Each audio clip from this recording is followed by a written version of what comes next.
الاهلي بيسجل وسام ابو علي في قائمته دلوقتي بعد ما باعوا النادي كولومبوس الامريكي. شيء غريب جدا ومحدش فاهم ايه اللي بيحصل، بس تعالى نتكلم فيها واحده واحده. كل الحكايه النادي الاهلي بعد ما باع وسام ابو علي النادي كولومبوس الامريكي، واتفاجئنا ان النادي كولومبوس مش عارف يسجل اللعيب بسبب سقف الرواتب والمشكله اللي اتكلمنا عنها في الفيديو اللي قبل كده. طب ايه المشكله؟ عادي. لا، الاهلي عشان ضمان حقه لسببين.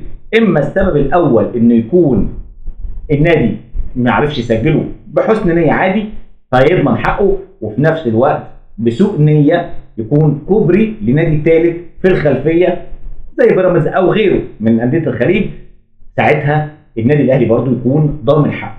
في نفس الوقت كل الحكايه ان النادي الاهلي قال لك انا هأيد اللاعب في قائمتي عادي جدا، لان نادي كولومبوس الامريكي ما دفعش الفلوس اللي عليه بتاعه النادي الاهلي بتاعه انتقال اللاعب، وفي نفس الوقت اللعيب ما تسجلش في نادي الامريكي، فبالتالي هنا اللعيب اترفع من قائمه النادي الاهلي وما تسجلش في قائمه النادي الامريكي، اصبح اللعيب فري من حقه يروح اي نادي زي بيراميدز او غيره.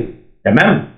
طب هنا الكوبري اللي بنتكلم عنه اللي القوانين بتاعت الفيفا اتكلمت من حوالي شهرين ان ما ينفعش اللاعب ينتقل لثلاث انديه في خلال 6 شهور تقريبا، يعني الاهلي في 7 في 8 يكون في كولومبوس، في يناير ما ينفعش يروح نادي ثالث ايا كان ايه، لازم يجي في الصيف اللي بعديه، وده بالنسبه للنادي الاهلي عادي لانه استلم فلوس اللعيب وخلاص، فبالتالي ما ينفعش الكلام ده كله. لكن اللعبه الجديده ان انا اخلي نادي يدخل كوسيط يشتري من النادي الاهلي، فبالتالي النادي الاهلي يرفعه من قائمته والنادي الثاني ما يعرفش يسجله في قائمته، فيبقى اللاعب فري، فالنادي الثالث ياخده على الجاهز جدا ببلاش، والنادي الاهلي يكون فلوسه راحت عليه، والنادي الجديد او النادي الثاني اللي هو كولومبوس الامريكي ما سجلوش اصلا، فبالتالي مش هدفع لك الفلوس، واصبح الموضوع غريب ومش مفهوم جديد علينا ككوبري بشكل مختلف. ده كل الموضوع اللي يخص حكايه وسام ابو علي. عشان كده النادي الاهلي